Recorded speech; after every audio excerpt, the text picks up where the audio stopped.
اللہ الرحمن الرحیم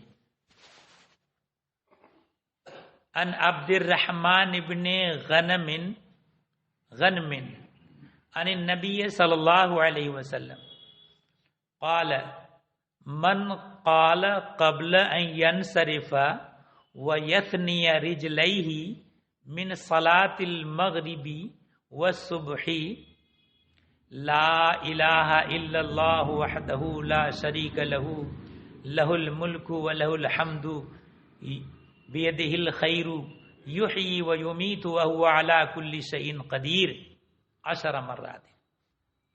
حضرت عبد الرحمن ابن غنم سے روایت ہیں، انہوں نے روایت کی نبی کریم صلی اللہ تعالی علیہ وسلم سے۔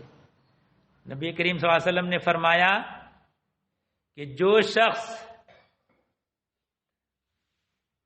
مغرب کی نماز اور فجر کی صبح کی نماز سے لوٹنے اور اپنے قدموں کو وہاں سے ہٹانے سے پہلے یہ پڑھ لے، مغرب کی نماز پڑھ کے فارغ ہو اور فجر کی نماز پڑھ کے فارغ ہو، اور وہاں سے لوٹنے اور اپنے پیروں کو وہاں سے ہٹانے سے پہلے یہ پڑھ لے۔ کیا پڑھ لے؟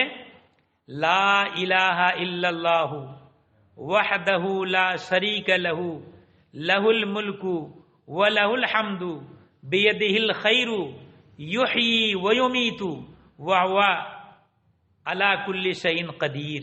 یہ دعا ہے، اس کو یاد کر لیجیے آپ حضرات۔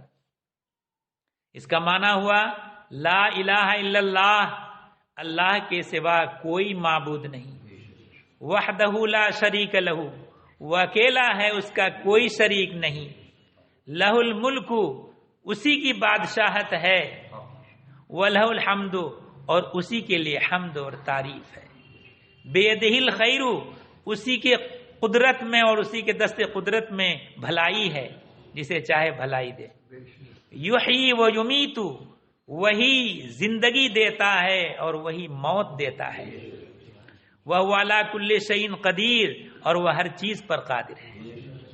یہ دعا کتنی بار پڑھنا ہے؟ مغرب کی نماز کے بعد اور فجر کی نماز کے بعد 10 بار۔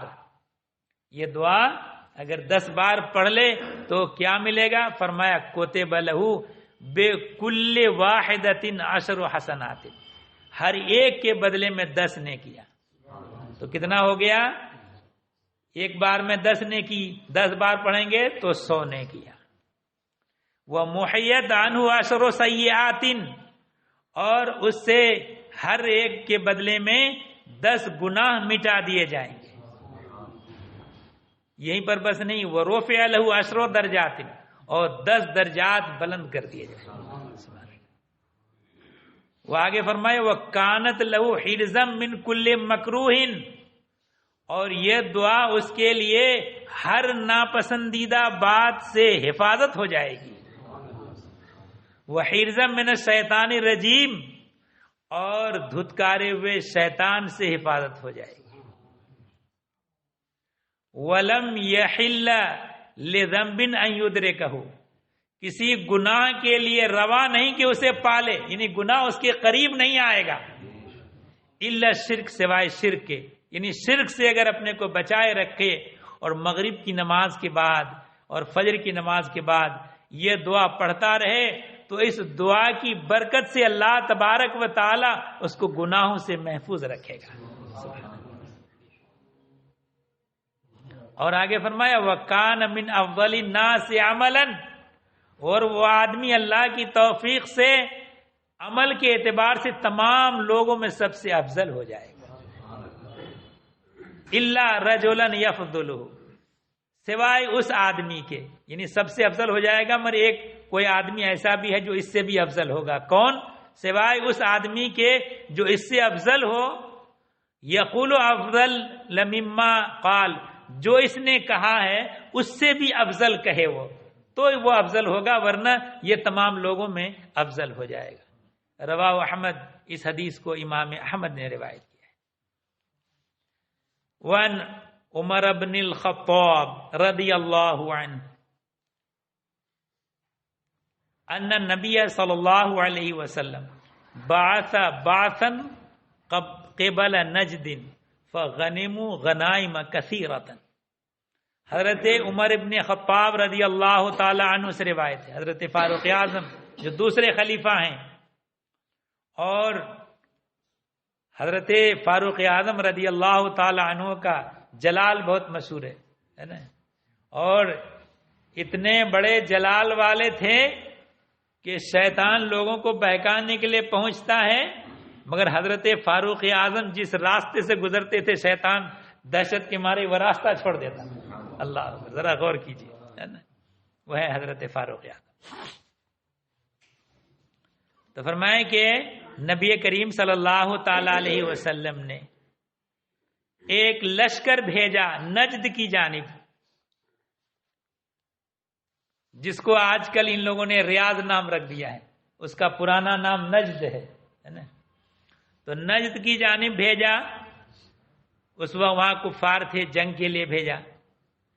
تو اس جنگ میں بہت جلدی وہ جنگ فائنل ہو گئی اور بہت ڈھیروں مال غنیمت وہ لے کر وہ لشکر لوٹا۔ مال غنیمت وہ مال کہلاتا ہے جب دشمن میدان جنگ میں لڑنے کے لیے آئے اور شکست کھا کر مال چھوڑ کر بھاگے، اس وقت ان کی جان کی پڑی ہوتی ہے، تو جو مال چھوڑ کر بھاگے وہ مال مسلمانوں کو مل گیا، وہ مال مال غنیمت کہلاتا ہے۔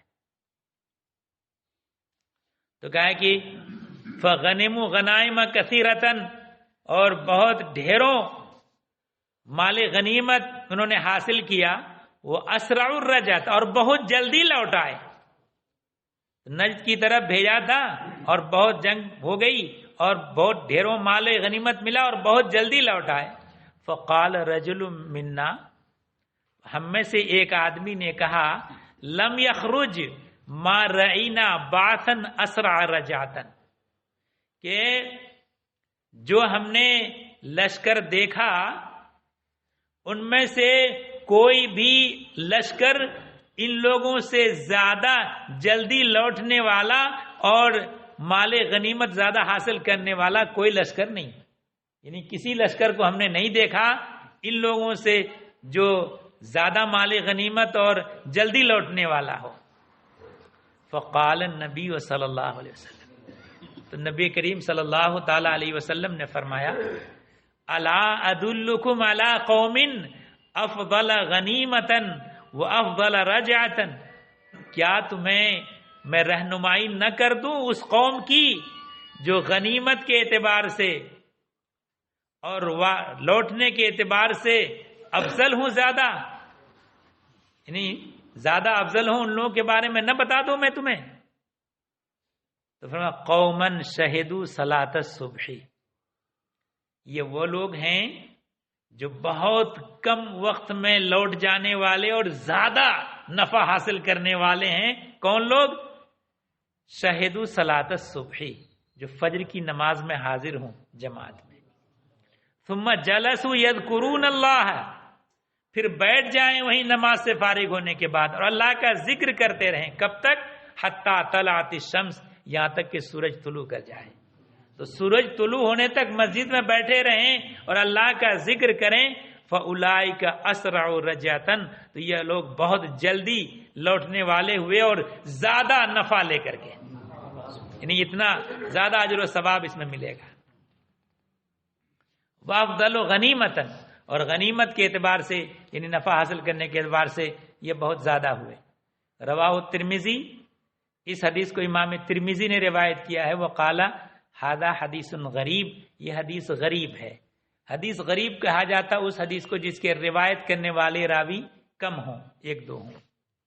اور اس حدیث میں حماد ابن ابی حمید راوی جو ہیں یہ ضعیف ہیں حدیث میں، لیکن فضائل کے باب میں ضعیف حدیث بھی معتبر ہوتی ہے۔ باب ما لا يجوز من العمل فی الصلاۃ وما یباح منہا، نماز میں کون سا عمل جائز ہے اور کون سا عمل ناجائز ہے، اس کے بارے میں۔ ان معاویہ بن الحکم قال بین انا اصلی مع رسول اللہ صلی اللہ علیہ وسلم اذ عطس رجل من القوم فقلت یرحمک اللہ. تو حضرت معاویہ ابن حکم سے روایت ہے، یہ مدینہ میں آئے، قبیلہ بنی سلیم کے تھے یہ، اور انہوں نے کہا کہ ہم نے اس حال میں کہ رسول اللہ صلی اللہ تعالی علیہ وسلم کے ساتھ ہم نے نماز پڑھی، اذ عطس رجل من القوم، تو نماز میں جو لوگ حاضر تھے ان میں سے ایک آدمی کو چھینک آ گئی. فقلت، تو چھینک آنے پر میں نے کہا یرحمک اللہ، اللہ تعالیٰ تم پر رحم کرے. فرمان القوم بابصارہم، تو لوگ نماز جو پڑھ رہے تھے تو اپنی نگاہوں سے ان کو گھورنے لگے کہ نماز کی حالت میں یرحمک اللہ دعا پڑھ رہا چھینک آنے پر. یعنی وہ حضرات جانتے تھے پہلے سے کہ نماز کی حالت میں کچھ بولنا نہیں ہے اور یا کسی کی چھینک کا جواب نہیں دینا ہے، مگر انہوں نے چھینک کا جواب دے دیا تو اپنے نماز ہی کی حالت میں کنکھیوں سے ان کی طرف گھورنے لگے. فقلت، وہ راوی جنہوں نے ایسا کیا تھا وہ خود کہتے ہیں کہ اتکلا امیاہ، ان کی ماں ان پر روئیں، ما شانکم تنظرون الیہ، کیا حال ہے کہ تم لوگوں کا کہ میری طرف گھور کر دیکھ رہے ہو تم لوگ. وہ نہیں جانتے تھے اس وقت کہ نماز میں بول چال نہیں کرنا چاہیے. فجعلوا یضربون بایدیہم علی افخاذہم، تو نماز کی حالت میں تھے تو یہ جب نماز میں بولنے لگے تو وہ ان کو بولنے سے روکنے کے لیے انہوں نے نماز جو پڑھے تھے ایسے اپنے ران پر ہاتھ مارا، اشارہ کر کے کہ چپ ہو جاؤ، اشارہ کرنے کے لیے. فجعلوا یضربون بایدیہم علی افخاذہم، وہ اپنے ہاتھوں سے اپنے رانوں پر مارنے لگے. فلما رأیتہم یصمتوننی، جب میں نے دیکھا کہ یہ لوگ مجھے چپ کرا رہے ہیں، لیکنی سکنت، میں چپ ہو گیا. فلما صلی رسول اللہ صلی اللہ علیہ وسلم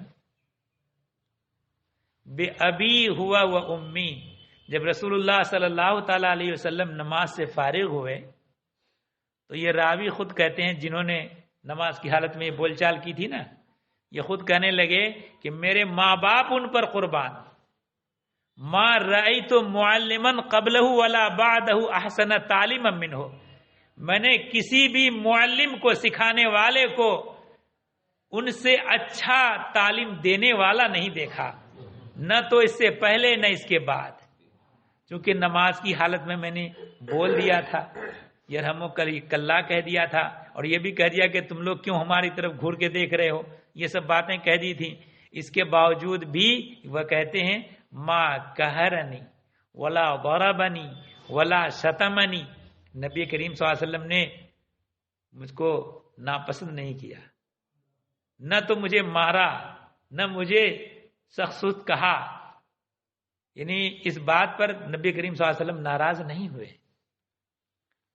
قال، فرمایا نبی کریم صلی اللہ علیہ وسلم نے، ان هذه الصلاۃ لا يصلح فيها شيء من کلام الناس، یہ نماز ہے اور اس نماز میں لوگوں سے جو کلام کیا جاتا ہے اس کی گنجائش نہیں ہے. لہذا نماز پڑھو تو نماز میں جو چیزیں پڑھنے کی ہیں وہی پڑھنا ہے، اور اس کے علاوہ جو دنیاوی بول چال میں جو باتیں کہی جاتی ہیں وہ نماز میں نہیں کرنا. ان کو سکھایا نبی کریم صلی اللہ علیہ وسلم. نماز میں کیا کرنا ہے؟ انما ہی تسبیح و تکبیر و قراءۃ القرآن، کہ نماز میں تسبیح کرنا ہے، اللہ اکبر کہنا ہے اور قرآن کریم کی تلاوت کرنا ہے. او کما قال رسول اللہ صلی اللہ علیہ وسلم، یا جیسا کہ رسول اللہ صلی اللہ علیہ وسلم نے فرمایا. قلت یا رسول اللہ، اس آدمی نے کہا اے اللہ کے رسول، انی حدیث و عہدین بجاہلیت، دور جاہلیت سے میں نیا مسلمان ہوا ہوں، اس لیے نماز کے بارے میں ہم کو پورا طریقہ معلوم نہیں ہے، میں نیا مسلمان ہوا ہوں. وقد جاءنا اللہ بالاسلام، اللہ تعالیٰ نے ہمیں اسلام کی توفیق عطا فرمائی. وَإِنَّ مِنَّا رِجَالًا يَأْتُونَ الْكُهَانَ، اور ہماری قوم میں سے کچھ لوگ ہیں جو کاہنوں کے پاس جاتے ہیں. کاہن اس زمانے میں دور جاہلیت میں کچھ لوگ جو ہے وہ اپنا کچھ سفلی تفلی چلاتے تھے اور آئندہ کی کچھ دعویٰ رکھتے تھے کہ ہم آئندہ کی باتیں جان لیتے ہیں. ان لوگوں کو کاہن کہا جاتا تھا. تو بہت سے لوگ اپنی باتوں کو لے کے ان کے پاس جایا کرتے تھے. تو یہ کہنے لگے کہ ہماری قوم میں سے کچھ لوگ کاہنوں کے پاس جاتے ہیں. قال، تو رسول اللہ صلی اللہ علیہ وسلم نے فرمایا فلا تاتہم، ان کے پاس مت جاؤ. قلت ومنا رجال یتطیرون، پھر کہا کہ کچھ لوگ وہ ہیں جو فال نکالتے ہیں. قال ذاک شیء یجدونہ فی صدورہم، فرمایا کہ وہ ایسی چیز ہے جو اپنے دلوں میں پاتے تھے وہ. فلا یسدنہم، تو اگر فال و شریعت کے مطابق اگر نکالتے ہیں تو کہا کہ ان کو مت روکو. قال قلت منا رجال یخطون، ہم میں سے کچھ لوگ وہ ہیں جو لکیریں کھینچتے ہیں، یعنی لکیر کھینچ کر کے کچھ وظائچہ بنا کر کے کچھ چیزیں وہ معلوم کرتے تھے. قال کان نبی من الانبیاء یخط، کہ انبیاء میں سے بعض نبی بھی خط کھینچا کرتے تھے. تو حضرت دانیال اور حضرت ادریس علیہ السلام کو یہ علم دیا گیا تھا، خطوط کا علم. فمن وافق خطہ فذاک، تو جن کا لکیر کھینچنا، خط کھینچنا ان کے موافق ہو تو ٹھیک ہے. روا مسلم، اس حدیث کو امام مسلم نے روایت کیا. وعن عبداللہ ابن مسعود قال کنا نسلم علی النبی صلی اللہ علیہ وسلم وهو فی الصلاۃ فیرد علینا فلما رجعنا من عند النجاشی سلمنا علیہ فلم یرد علینا. ابتدائے اسلام میں جب شروع جب اسلام آیا تو اس وقت جو نماز ادا کی جاتی تھی تو ان نمازوں میں بعض ضروری بات بولنے پر نماز فاسد نہیں ہوتی تھی. اجازت تھی بعض ضروری بات کرنے کی یا اشاروں سے بات کرنے کی. تو حضرت عبداللہ ابن مسعود سے روایت ہے، انہوں نے کہا کہ ہم نبی کریم صلی اللہ تعالی علیہ وسلم کو سلام کرتے اس حال میں کہ وہ نماز میں ہوتے. فیرد علینا، تو ہمیں سلام کا جواب دیتے. تو اس میں حضرت ملا علی قاری نے تشریح کرتے ہوئے کہا کہ یا تو اشارے سے سلام کا جواب دیتے یا ابتدائے اسلام میں سلام کا جواب دینے اور بول چال کرنے کی اجازت تھی. فلما رجعنا من عند النجاشی، جب ہم نجاشی کے پاس سے لوٹ آئے. مکہ معظمہ سے ہجرت دو طرح کی ہوئی. ایک ہجرت تو وہ ہوئی کہ کچھ حضرات مکہ معظمہ سے چلے گئے ملک حبشہ جہاں نجاشی بادشاہ رہتے تھے. وہ پہلے عیسائی تھے اور غائبانہ طور پر نبی کریم صلی اللہ علیہ وسلم پر ایمان لے آئے تھے. اور نبی کریم صلی اللہ تعالی علیہ وسلم نے جب ان کا انتقال ہو گیا تو یہاں مدینہ منورہ سے ان کی غائبانہ نماز جنازہ بھی پڑھی تھی نبی کریم صلی اللہ علیہ وسلم. اور تو یہ حضرات حضرت عبداللہ ابن مسعود اور انہی میں سے حضرت یہ ام حبیبہ رضی اللہ تعالی عنہا، یعنی حضرت ابو سفیان کی بیٹی حضرت امیر معاویہ کی بہن، وہ بھی گئی تھی حبشہ ہجرت کر کے ایمان لے آئی. اور ان کے والد ابو سفیان ایمان نہیں لائے تھے، ان کی بیٹی ایمان لے آئی تھی تو حبشہ چلی گئی تھی. تو وہیں حبشہ ہی میں نجاشی بادشاہ نے حضرت ام حبیبہ رضی اللہ تعالی عنہا کا نبی کریم صلی اللہ تعالی علیہ وسلم سے نکاح کروا دیا تھا، حضرت ام حبیبہ رضی اللہ تعالی عنہا کا، اور اپنے پاس سے مہر بھی ادا کر دیا تھا.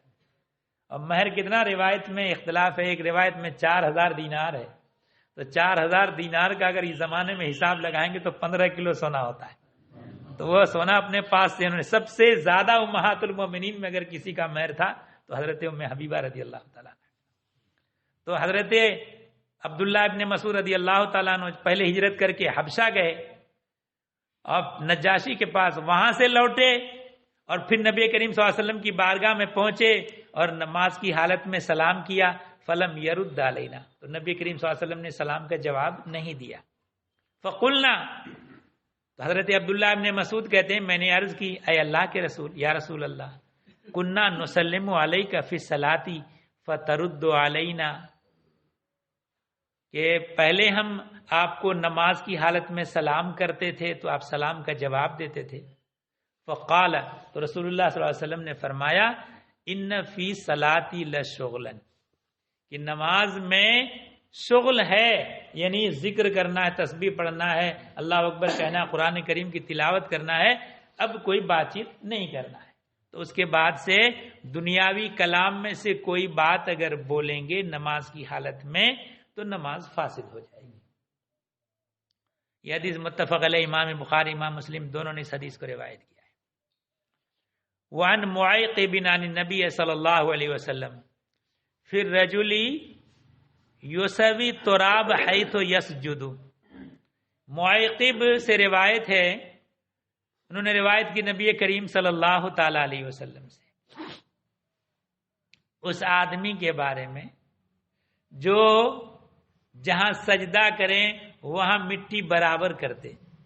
آج کی طرح سنگ مرمر کا فرش نہیں تھا اس زمانے میں، نماز ادا کرتے تھے تو کنکریاں بھی پڑی ہوتی تھیں. اب سجدہ کرنے کے لیے جائیں تو پیشانی میں کنکری چبھے تو وہ ہاتھ سے ہٹا کر کے سجدہ کر لیا کرتے تھے. اور آج اتنا آرام ہونے کے باوجود بھی آدمی نماز سے دور ہے نا. اللہ تعالیٰ توفیق عطا فرمائے. تو فرمایا کہ قال، رسول اللہ صلی اللہ علیہ وسلم نے فرمایا، ان کنت فاعلا، اگر تمہیں کرنا ہی پڑے، کنکری ہٹانا پڑے، فواحدۃ، تو ایک ہی بار، ایک بار سے زیادہ مت ہٹانا. متفق علیہ، یہ حدیث متفق علیہ ہے. وان ابی ہریرہ قال نہا رسول اللہ صلی اللہ علیہ وسلم عن الخسر فی الصلاۃ. حضرت ابو ہریرہ رضی اللہ تعالی عنہ سے روایت، انہوں نے کہا کہ رسول اللہ صلی اللہ تعالی علیہ وسلم نے خسر سے منع فرمایا. خسر کہتے کس کو ہیں کہ نماز کی حالت میں عصا لے کر کے ٹیک لگا کر کے سہارا لیں عصا کا بلا ضرورت. تو کہا کہ بلا ضرورت کسی لاٹھی یا عصا کا ٹیک لگانا، یہ اس سے نبی کریم صلی اللہ علیہ وسلم نے منع فرمایا ہے. متفق علیہ، یہ حدیث متفق علیہ ہے. وعن عائشہ رضی اللہ عنہا قالت سألت رسول اللہ صلی اللہ علیہ وسلم عن الالتفات فی الصلاۃ.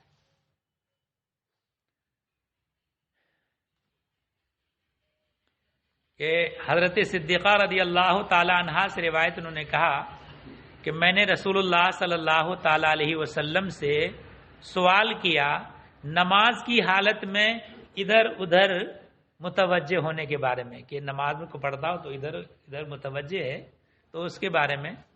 تو فرمایا ہوا اختلاس یختلسہ الشیطان من صلاۃ العبد، وہ شیطان وہ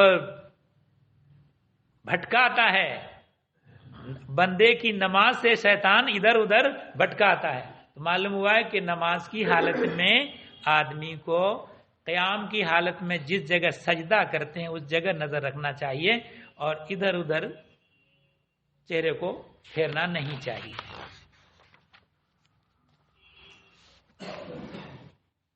وعن ابی ہریرہ قال قال رسول اللہ صلی اللہ علیہ وسلم لینتہین اقوام ان رفعہم ابصارہم عند الدعاء فی الصلاۃ الی السماء. حضرت ابو ہریرہ رضی اللہ تعالی عنہ سے روایت ہے، انہوں نے کہا کہ رسول اللہ صلی اللہ تعالی علیہ وسلم نے فرمایا کہ لوگ اپنی نگاہوں کو نماز میں دعا کرنے کے وقت آسمان کی طرف اٹھانے سے رک جائیں. دعا کرنے کو آسمان کی طرف کچھ لوگ نظر اٹھا لیتے ہیں، چہرہ کو کر لیتے ہیں، تو کہا کہ اس سے بچیں.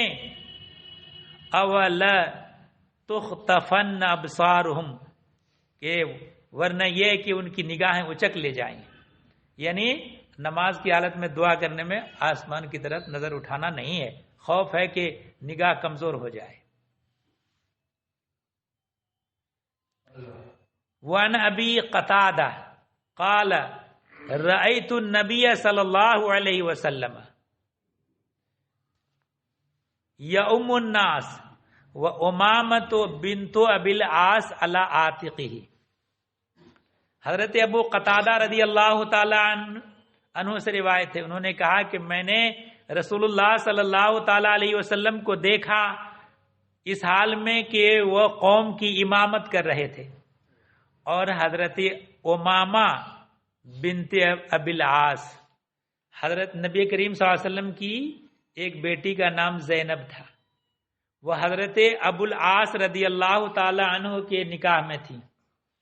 تو حضرت ابو العاص ہی کی بیٹی جو حضرت زینب کی بیٹی نبی کریم صلی اللہ علیہ وسلم کی نواسی، تو وہ اپنی گردن پر اٹھائے ہوئے تھے. نماز ادا کرتے وقت کی بات ہے کہ قوم کی امامت کر رہے تھے اور اپنی نواسی حضرت زینب اور حضرت ابو العاص کی جو بیٹی امامہ ہیں ان کو اپنی گردن پر اٹھائے ہوئے تھے. فَإِذَا رَكَعَ وَضَعَهَا، جب رکوع کیا تو ان کو رکھ دیا. وَإِذَا رَفَعَ مِنَ السُّجُودِ أَعَادَهَا، اور جب سجدے سے سر اٹھایا تو پھر دوبارہ کندھے پر لے لیا. تو اس کے بارے میں حضرت ملا علی قاری رضی اللہ تعالیٰ عنہ تشریح کرتے ہوئے فرماتے ہیں کہ یا تو وجہ یہ ہے کہ نبی کریم صلی اللہ تعالیٰ علیہ وسلم جب نماز پڑھتے تو خود ہی آ کے چپک جاتی، چھوٹی تھیں، تو اس لیے نبی کریم صلی اللہ علیہ وسلم انہیں ہٹاتے نہیں، یا یہ کہ ایسا کرنا نماز کی حالت میں نبی کریم صلی اللہ علیہ وسلم کے ساتھ خاص ہے کہ ان کے لیے اجازت تھی اس بات کی کہ وہ کندھے پر اٹھا لیں، پھر رکوع میں جائیں تو اتار دیں، پھر سجدے میں جائیں تو پھر کندھے پر بٹھا لیں تو ان کی نماز فاسد نہ ہو. لیکن عام لوگوں کے لیے اس کی اجازت نہیں ہے. بعض احکام ایسے بھی ہیں کہ نبی کریم صلی اللہ علیہ وسلم کے لیے خاص ہیں اور دوسروں کو رخصت نہیں ہے اس میں، تو یہ انہی میں سے ہے. اور حضرت امامہ رضی اللہ تعالی عنہا یہ وہ ہیں حضرت زینب کی بیٹی ہوئیں، اور حضرت علی رضی اللہ تعالی عنہ جب حضرت فاطمہ کا وصال ہو گیا تھا تو حضرت فاطمہ کے بعد ان سے نکاح کیا تھا، نبی شادی کی تھی حضرت علی رضی اللہ تعالی عنہ. متفق علیہ، یہ حدیث متفق علیہ. وَعَنْ أَبِي سَعِيدٍ قال قال رسول اللہ صلی اللہ علیہ وسلم اذا تثاءب احدکم فلیکظم ما استطاع فإن الشیطان یدخل. حضرت ابو سعید رضی اللہ تعالی عنہ سے روایت ہے، انہوں نے کہا کہ رسول اللہ صلی اللہ تعالی علیہ وسلم نے فرمایا کہ جب تم میں سے کسی کو جمعائی آئے، جمعائی ہے تو جو منہ کھل جاتا پھیل جاتا آدمی کا، تو کہا کہ جب جمعائی آئے تو جہاں تک ہو سکے حتی المقدور منہ کو دبا کے رکھو کہ کھلے نہیں منہ. کیوں؟ فإن الشیطان یدخل، کہ شیطان منہ میں داخل ہو جاتا ہے. رواہ مسلم، اس حدیث کو امام مسلم نے روایت کیا. وفی روایت البخاری عن ابی ہریرہ، اور امام بخاری کی جو روایت ہے حضرت ابو ہریرہ سے، اس میں انہوں نے کہا اذا تثاءب احدکم فی الصلاۃ فلیکظم ما استطاع، جب تم میں سے کسی کو جمعائی آئے نماز میں تو جہاں تک ہو سکے حتی المقدور منہ کو دبائے. وَلَا يَقُلْ ہا، اور ہا نہ کہے، جیسے کہ منہ کھلنے پر ہا کی آواز آ جاتی ہے نا جمعائی میں، یہ نہ کہے. فَإِنَّمَا ذَلِكُم مِّنَ الشَّيْطَانِ يَضْحَكُ مِنْهُ، یہ شیطان کی طرف سے ہے اور اس پر شیطان ہنستا ہے، اس لیے اس کو دفع کرے. وَعَنْ أَبِي هُرَيْرَةَ قَالَ قَالَ رسول اللہ صلی اللہ علیہ وسلم ان عفریت من الجن تفلت البارحة لیقطع علی صلاتی. حضرت ابو ہریرہ رضی اللہ تعالی عنہ سے روایت ہے، انہوں نے کہا کہ رسول اللہ صلی اللہ تعالی علیہ وسلم نے فرمایا کہ جنوں میں سے ایک سرکش جن ظاہر ہوا گزشتہ رات، یہ جو رات گزری گزشتہ رات ظاہر ہوا، کیوں؟ لے یقطع علیہ صلاتی، کہ میری نماز میں خلل ڈالے، قطع کر دے میری نماز کو۔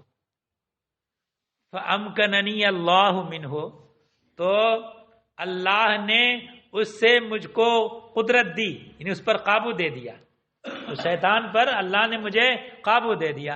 فَأَخَذْتُهُ، میں نے اسے پکڑ لیا۔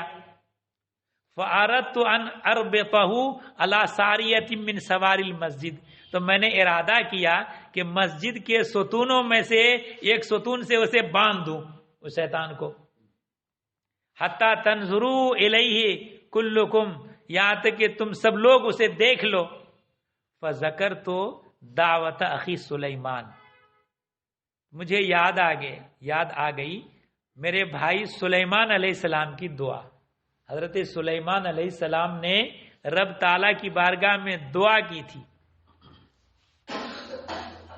رب حبلی ملکن لا ينبغی لأحد من بعدی، اے اللہ مجھے ایسی بادشاہت، ایسی سلطنت عطا فرما کہ اس کے بعد کسی کے لیے ایسی مناسب نہ ہو، کسی کے لیے نہ ہو۔ تو یہ دعا کی تھی حضرت سلیمان علیہ السلام نے۔ تو سلیمان علیہ السلام کی کو بادشاہت ایسی تھی، جنوں پر بھی حکومت، ہوا پر بھی حکومت، پرندوں پر بھی، چرند ترند سب پر ان کی حکومت چل رہی تھی، ہے نا۔ اور یہ بادشاہت کیسے؟ جب ان کے والد حضرت داؤد علیہ السلام کا وصال ہوا، انہوں نے ترکے میں 1000 وہ صافنات، یعنی گھوڑے، عمدہ گھوڑے، وہ صافنات ان گھوڑوں کو کہا جاتا ہے کہ جو 3 ٹانگوں پر کھڑا رہتا، ایک ٹانگ اوپر اچکائے رکھتا ہے، یعنی بھاگنے کے لیے بالکل اٹینشن ہے، بالکل تیار ہے، تو ان گھوڑوں کو صافنات کہا جاتا ہے۔ تو 1000 گھوڑے ترکے میں چھوڑے تھے۔ جب ان کا وصال ہوا تو حضرت سلیمان علیہ السلام بیٹھ گئے اور ان کے سامنے ایک ایک گھوڑا گزارا جاتا رہا۔ 1000 گھوڑے گزارتے گزارتے نماز ان کی قضا ہو گئی۔ تو اس صدمے میں کہ ہماری نماز قضا ہو گئی ان گھوڑوں کی وجہ سے، تو ان گھوڑوں کو جو ہے انہوں نے وہ کر دیا، کاٹ دیا۔ اور اس کے بعد پھر اس چونکہ اتنی بڑی دولت کو انہوں نے صرف اس لیے کہ ان کے دیکھنے میں نماز قضا ہو گئی تھی، تو وہ سب کو سب انہوں نے قربان کر دیا۔ تو اللہ تعالیٰ نے ان کے اس قربانی کے بدلے میں ان کو یہ حکومت عطا فرمائی، ہر چیز پر، جنوں پر بھی حکومت، سب پر حکومت۔ تو کہا کہ سلیمان کی وہ دعا مجھے یاد آئی، فرددتہ خاسئا، تو میں نے اس کو خائب و خاسر چھوڑ دیا، اس شیطان کو۔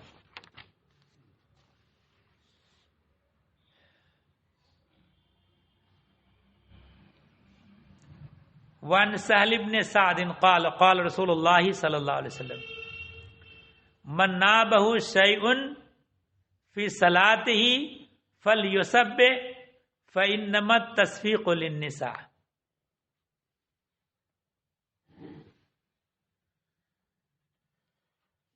تو حضرت سہل ابن سعد رضی اللہ تعالیٰ عنہ سے روایت ہے، انہوں نے کہا کہ رسول اللہ صلی اللہ تعالیٰ علیہ وسلم نے فرمایا کہ اگر اس کی نماز میں کوئی چیز بار بار درپیش ہو تو فلیسبح، تو تسبیح کہے، یعنی سبحان اللہ کہہ کر کے اس کو دفع کرے۔ فإنما التصفیق للنساء، تصفیق عورتوں کے لیے ہے، یعنی اگر کوئی عورت نماز پڑھے اور اس کے سامنے کوئی بار بار آئے تو عورت سبحان اللہ نہ کہے، اپنے ایک ہاتھ کو دوسرے ہاتھ پر ایسے مار دے تاکہ گزرنے والے کو پتہ چل جائے کہ نماز میں ہے اور اس کے آگے سے نہ گزرے۔ یہ اصل میں وہ ابتداء اسلام کی بات ہے کہ جب عورتیں مسجد جایا کرتی تھی نماز کے لیے، اور بعد میں عورتوں کو مسجد میں جانے سے روک دیا گیا، اب نماز وہ اپنے گھروں میں ادا کرے۔ اور یہیں سے عبرت حاصل کرنا چاہیے کہ نماز ادا کرنے میں عورتیں جماعت میں جو جاتی تھیں، حدیث پہلے گزر چکی ہے، پہلے مردوں کی صف ہوتی تھی مسجد میں، پہلے آدمی داخل ہوتے مرد، عورتیں بعد میں داخل ہوتی، ان کی صف پیچھے لگتی عورتوں کی، مردوں کی صف آگے لگتی۔ اور نماز پڑھنے میں اہتمام یہ تھا کہ جب اللہ اکبر کہا جائے رکوع میں جائیں تو عورتیں پہلے رکوع میں چلی جائیں، مرد بعد میں جائیں. کہ اس زمانے میں آج کل کی طرح پاجامہ وغیرہ کا نہیں تھا طریقہ، وہ لوگ چادر و تہبند باندھ کر کے جاتے تھے. تو کہیں ایسا نہ ہو کہ ان کے رکوع میں جانے کے بعد ان کے بعض اعضاء کی بے پردگی ہو تو عورتوں کی نگاہ نہ پڑے ان کے اوپر. تو اس لیے احتیاط یہ تھی کہ پہلے عورتیں رکوع میں چلی جائیں، مرد بعد میں رکوع میں جائیں. سجدہ کرنے میں پہلے عورتیں سجدہ میں چلی جائیں، مرد بعد میں جائیں. اور جب سجدے سے سر اٹھائیں تو پہلے مرد اٹھا لیں سر، پھر اس کے بعد عورتیں بعد میں اٹھائیں. رکوع سے پہلے مرد اٹھ جائیں، عورتیں بعد میں اٹھیں. اور جب سلام پھیرا جائے تو پھر عورتیں مسجد سے پہلے نکل جائیں، مرد رکے رہیں. اور جب عورتیں نکل جائیں اس کے بعد پھر مرد نکلے کہ ان کے ساتھ خلط ملط نہ ہو. اس اہتمام کے ساتھ نماز پڑھی جاتی تھی، مگر بعد میں پھر روک دیا گیا عورتوں کو مسجد میں جانے ہی سے. جب اس اہتمام کے باوجود بھی جب عورتوں کو مسجدوں میں جانے سے روک دیا گیا تو اب ذرا اس سے اندازہ لگائیے تو کیا عورتوں کو مزارات پر جانے اور مردوں کے ساتھ خلط ملط کرنے کی اجازت ہوگی؟ بازاروں میں بلا ضرورت جانے کی اجازت ہوگی؟ ایسا نہیں ہے. اور ایک بات میں بتا دوں، حالانکہ اس پر عمل کرنا اتنا لوگوں میں اس کے خلاف اتنا عموم پیدا ہو گیا ہے کہ بڑا مشکل معاملہ نظر آتا ہے، لیکن حکم شرعی ہے. اعلیٰ حضرت نے جد الممتار میں تحریر فرمایا ہے کہ شادی بیاہ میں عورتوں کا شریک ہونا حرام ہے، ناجائز ہے نا. تو اور آج کل کے شادی بیاہ کو دیکھنے کے بعد تو آپ کو نتیجہ نکالنا مشکل نہیں ہے. وہ اسی شادی حال میں ہو رہا ہے، مرد عورت سب کا اختلاط ہو رہا ہے، چل پھر کر کے مرد بھی کھا عورت بھی کھا. تو اسلام میں اس کی اجازت نہیں ہے. تو اگر آپ حضرات اس پر عمل کرانا چاہیں گے، براہ راست ڈائریکٹ تو عورتوں کو روکنا مشکل ہو جائے گا، یہ عادت پڑی ہوئی ہے دعوت میں جانے کی. لیکن اتنا تو ہو سکتا ہے نا کہ بھئی عورتوں کا انتظام الگ کر دیں، مردوں کا انتظام الگ کر دیں. عورتوں کو کھلانے والی عورتیں ہوں، مردوں کو کھلانے والے مرد ہوں. یہ تو ہو سکتا ہے نا. تو کم از کم اتنا شروع کر دیا جائے. تو اگر مسلمان اس پر عمل نہیں کریں گے تو کون عمل کرے گا؟ یہ مسائل اس لیے تھوڑی ہیں کہ صرف کتاب میں بند رکھے جائیں، اس لیے ہیں کہ ہم لوگ اس پر عمل کریں. تو اس لیے عورتوں کو بھی سمجھائیں، شریعت کا حکم بتائیں، یہ بتائیں کہ نبی کریم صلی اللہ علیہ وسلم کا فرمان یہ ہے. تو ایسا نہیں کہ نہیں مانیں گے، ضرور مانیں گے، ہے نا، لیکن آپ کو انتظام بھی کرنا ہوگا. اب یہ ہے کہ جو ماڈرن دنیا ہو رہی ہے، دنیا کو ماڈرن ہونے دیجئے. ہمارے لیے نبی کریم صلی اللہ تعالی علیہ وسلم کے لیے تعلیمات ہی ذریعے نجات ہے. دنیا کے ماڈرن ہونے سے ہمارا کیا تعلق ہے نا. چلیے. ان عبداللہ ابن مسعود قال كنا نسلم علی النبی صلی اللہ علیہ وسلم وهو فی الصلاۃ. یہ تو حدیث ہو گئی.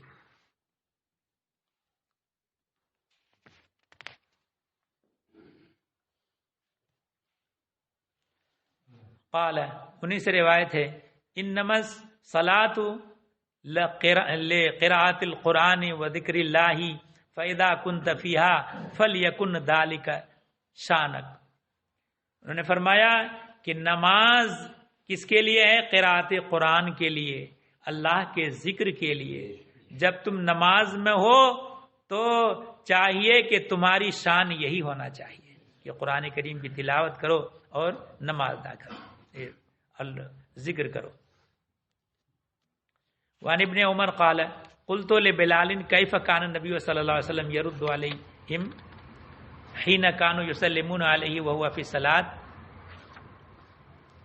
حضرت ابن عمر رضی اللہ تعالیٰ عنہ سے روایت ہے، انہوں نے کہا کہ میں نے بلال سے پوچھا کیف کان النبی صلی اللہ علیہ وسلم یرد علیہم، کہ نبی کریم صلی اللہ تعالیٰ علیہ وسلم کس طرح جواب دیتے تھے حین کانوا یسلمون علیہ وهو فی الصلاۃ، جس وقت کے لوگ سلام کرتے تھے اس حال میں کہ نبی کریم صلی اللہ علیہ وسلم نماز میں ہوتے، کہ نماز میں جب نبی کریم ہوتے اور لوگ سلام کرتے تو کیسے جواب دیتے؟